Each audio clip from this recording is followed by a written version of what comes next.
Today's day 21 of doing one Proverbs a day for 31 days. We're on Proverbs 21. We almost at the home stretch.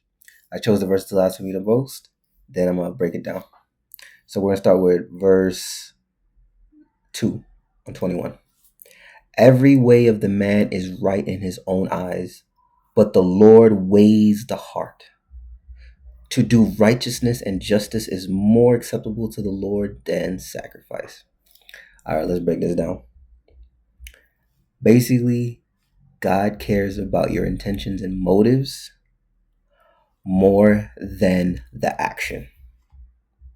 He cares more about why you do the things you do than doing it itself. Doesn't get any more simpler than that. So, for example, some people do the right thing because that's who they are in their heart, their nature, their soul. But there are some people that do the right thing because of what they expect to get from it. I don't know if you follow. Some people do the right thing because that's who they are. Some people do the right thing because they feel obligated or what they can get from it. One is selfless and one is selfish. There's a little difference there. Yeah. Pray they get to their destination safe. And the next part. Do righteousness and justice. All right. Basically, doing the right thing because that's who you are is better than doing it than out of obligation. The heart. God cares about the heart. The heart. Not just the action. The action is nice, but the main thing he really loves and cares about is the heart, the soul. Next verse. Verse 4. Haughty eyes and a proud heart, the lamp of the wicked are sin. All right. Let me break this down in 3 ways because you got to break down each meaning. So haughty eyes, those are the people that look down upon other people. They're on their high horse. Those are the people that, because they reached a certain level in their life, they think they're better than others, or they're more self-righteous than others. They're the ones that think their thing don't stink.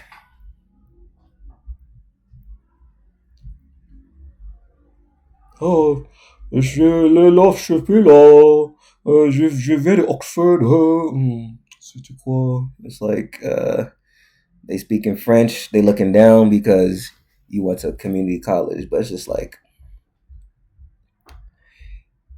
that person versus somebody that is genuinely a good person in their soul that does things for the community. It's like, and that's a sin. Thinking that you're better, that proud, that ego. God does not like the proud. He humbles the proud. If you want to develop a relationship with God, you have to have humility. You have to be humble. You cannot think you know everything. You can be the most smartest PhD student, man, woman on this planet. But without the revelation of God, you're an educated fool. Next verse. Verse 6 to 7. The getting of treasures by lying tongue is a fleeting vapor and a snare of death. The violence of the wicked will sweep them away because they refuse to do what is just. All right. This one is pretty much self-explanatory. Basically, it's saying that any financial gain you do, like taking advantage of others or just doing things with, what's the word, without honesty, without doing it the right way, will, as fast as you get that money, it's as quickly as it goes away, to say it simply. And then the violence, because there's a lot of times there could be violence associated with this, it will come back to bite them. How many times we've heard those stories of different leaders that did atrocities, and right before they're caught, they end their lives, or they exile to another country, so there's no extradition. Didn't Adolf Hitler unalive himself when they were about to get him?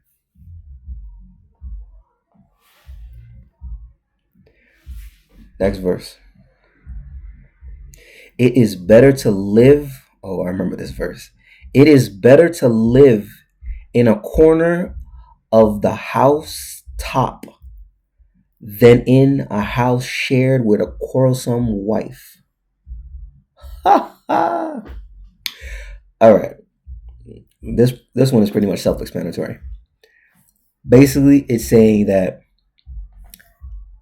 literally, it's saying it's better to be on top of the roof than inside your home with a wife that complains and nags all day. Like, it's basically saying you're going to find more peace on the roof where there's probably birds that could poop on your head, freaking crows could come peck at you, squirrels, raccoons could take your lunch. Like, there's a whole, you got rain, thunder could strike you. It is better to be on the rooftop than inside the house with a quarrelsome wife. Next verse.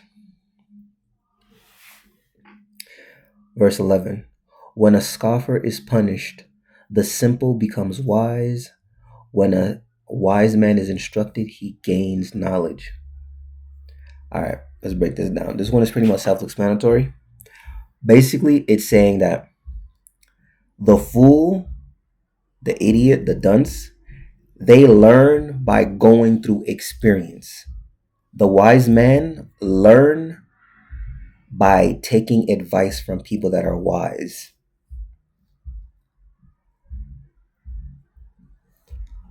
For example, let's say men, for the men.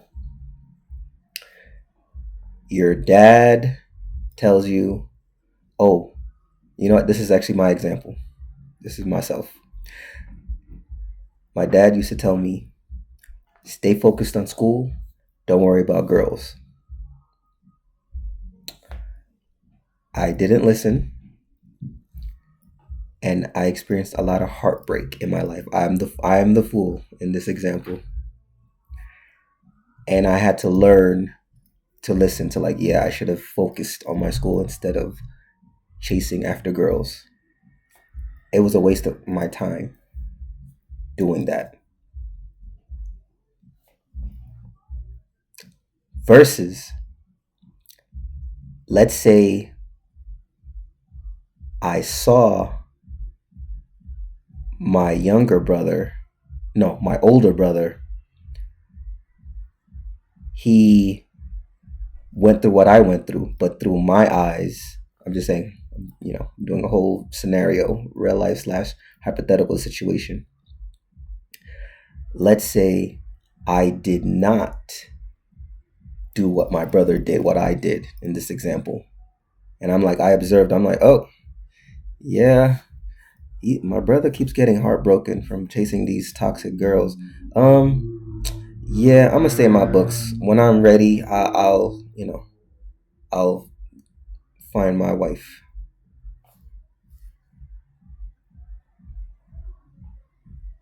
Or here's another example. in high school, okay, here's an example for myself as well. I saw a lot of kids in like middle school and high school, they were getting pregnant. So I did do the wrong thing. I did do foolish things. There's levels to it. But I did observe that some of the kids that end up having children at a young age, their life dramatically changed. And that even slowed me down even back then to be like, yeah, I gotta like refrain from what I was doing on that path. Because I didn't want that life for myself. Next verse. Whoever closes his ear to the cry of the poor will himself call out and not be answered. All right, let's break this down. This one is pretty much self-explanatory. Basically, I've said this before, when you give to the poor, it's like giving to God himself. So if you walk down the street and you act like you do not see the poor, don't expect God to answer your prayers.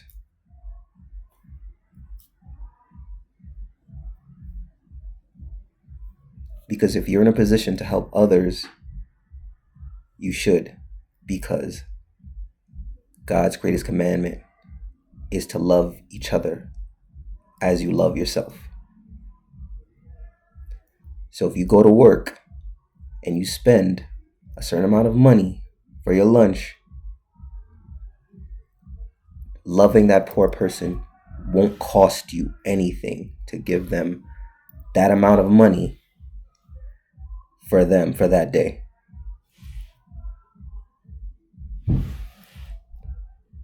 Next verse. Verse 15. When justice is done, it is a joy to the righteous, but a terror to the evildoers. One who wanders, and then this is part 16. One who wanders from the way of the good sense will rest in the assembly of the dead. All right, let's break this down.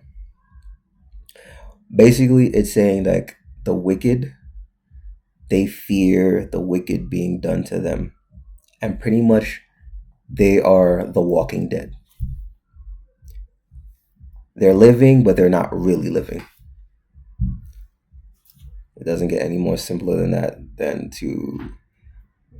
yeah. Next verse. Verse 17. Whoever loves pleasure will be a poor man. He who loves wine and oil will not be rich. All right. Let's break this down. Basically, it's saying the people that live for themselves, do what you want. YOLO, that was the big thing back in the day. Experiment and all this stuff. There's one day there's going to get a revelation in your life. You're going to look back at those times. You're going to wish you used that time more productively to do something with purpose, with meaning, than wasting that time, wasting your youth on meaningless things.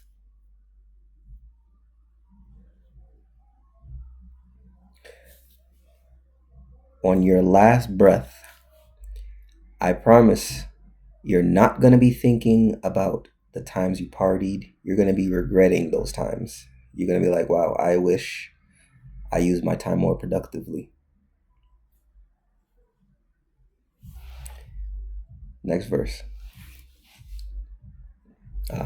There's another repeat. Verse 19. It is better to live in a desert land than with a quarrelsome and fretful woman. It doesn't get any more self-explained than that. Fellas, listen to the woman.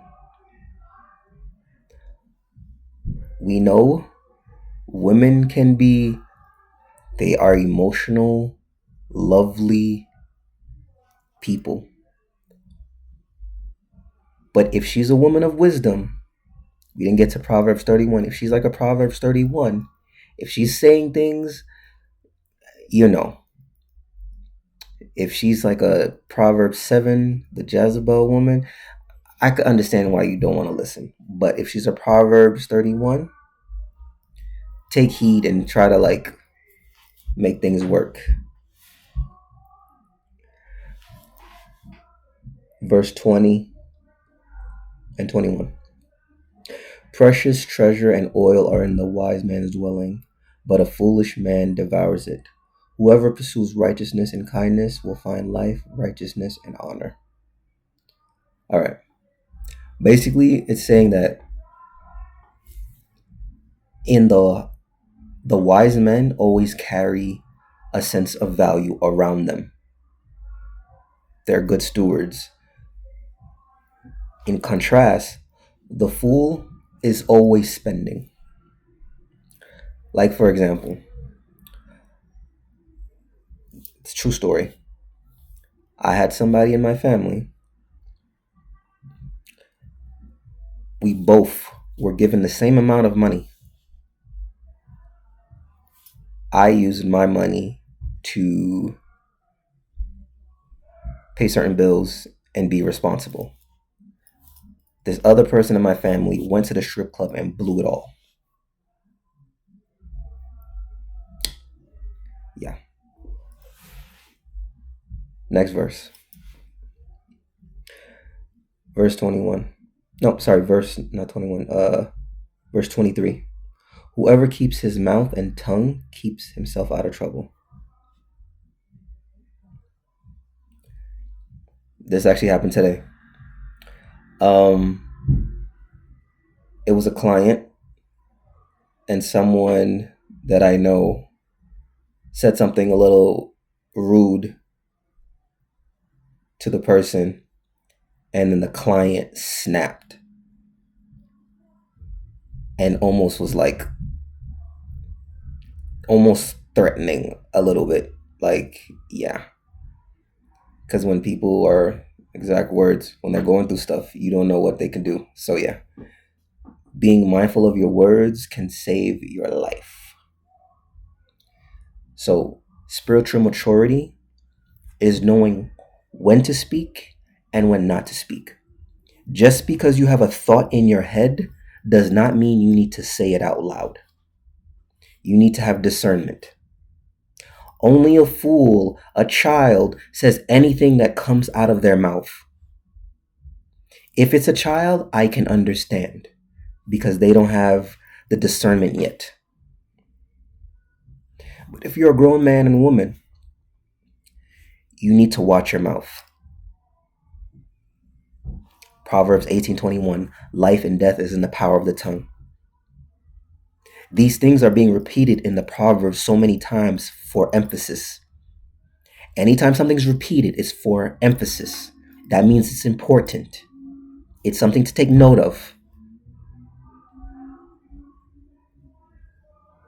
Next verse. Verse 27. The sacrifice of the wicked is an abomination. How much more when he brings it with evil intent? All right, let's break this down. All right. Basically saying, if you're doing the wrong thing, God is not really caring. He actually hates any sacrifice or offering you're doing because of your heart posture. It goes back to the first verse. He cares about your heart.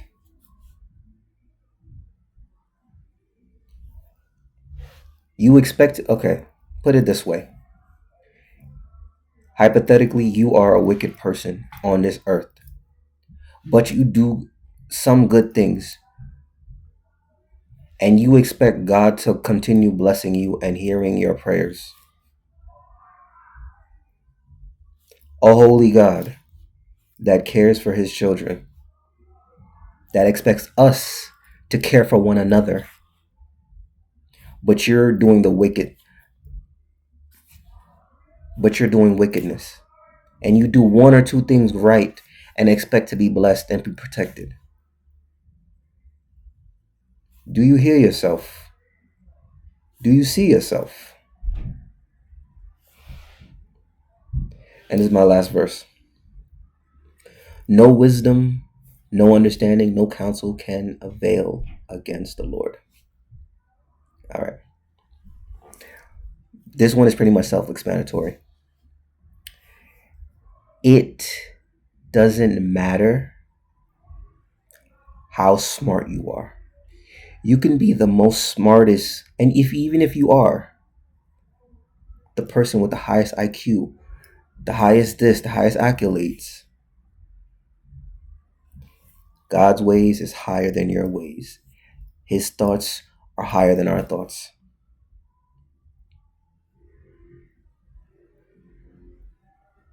There are certain things our finite mind will never understand until the afterlife.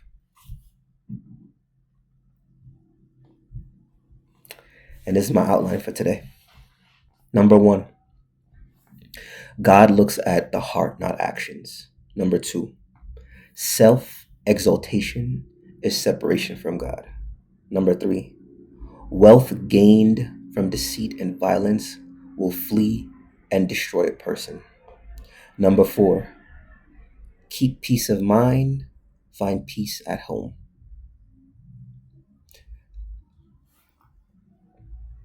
Like I said before, when that woman sometimes is repeating something, it's for a reason. And fellas, you know if you have a wise woman or you have a Jezebel. There's a complete difference. The Jezebel is about manipulation, self, taking advantage of others, pride. Thinks she's the best thing since sliced bread. She thinks she's above God. It's Proverbs 31 woman. There's wisdom there. Take note and listen to what she has to say. And another thing,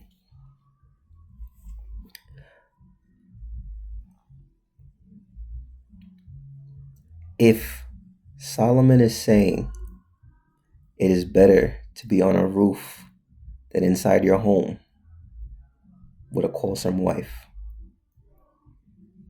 there's a little hidden meaning there. So, if you are mistreating your wife, she ends up praying to God about you. You fellas, I pray you never allow that to happen. If she has to pray to God about you hurting her, it could be a reason why your prayers are not answered. Be very careful. Be very careful. Number 5, the fool learns by experience, but the wise learns by observing and listening.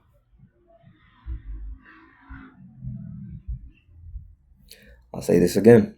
I brought it up in my other video. What separated me from my brothers? I started listening. I used to be the fool and didn't listen. But when my mom started, I started seeing that my mom was, well, I knew that she was a prophet of dreams. I'd be like, when she says something, I'm like, all right, let me listen. And that's what separated me from my brothers. I would listen to her advice.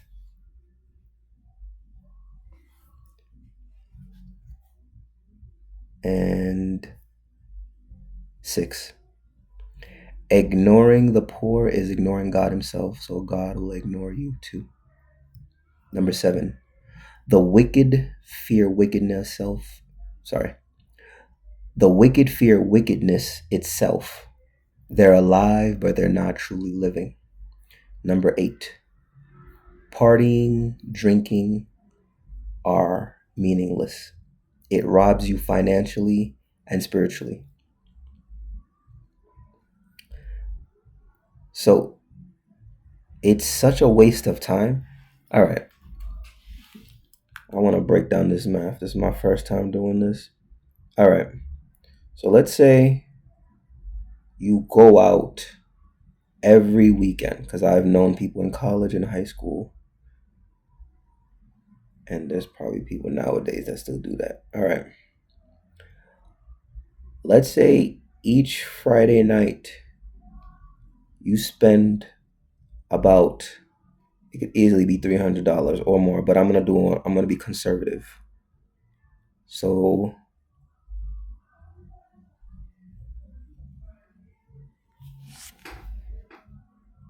this is how much you're spending in a month going out. If you're spending every Friday or Saturday night, you're going out.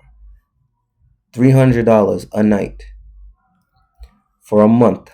So in a year, that is $14,000. And this doesn't count if you go out Friday, Saturday, and Sunday night. That $14,000, you could have used that to invest in a business or invest in yourself. But you're taking your personal assets and you're giving it back away.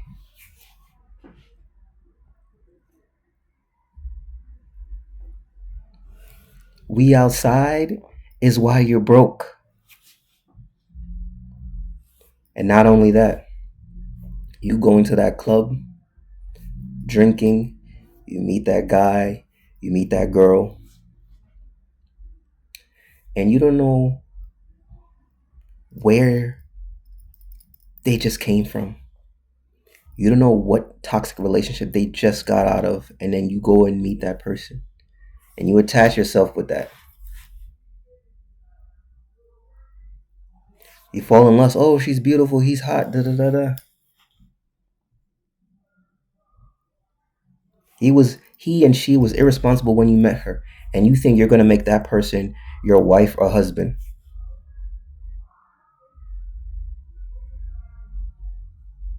You met in a place of lust, and you expect you're gonna live happily ever after.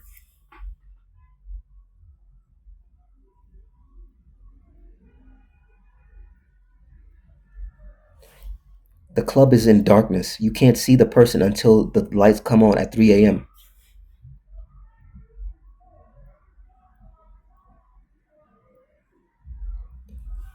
You met in darkness and you expect to run into the light in the sunset with that person for the rest of your life. Make it make sense. Number 9. Value and wealth are with the wise, but the fool spends it.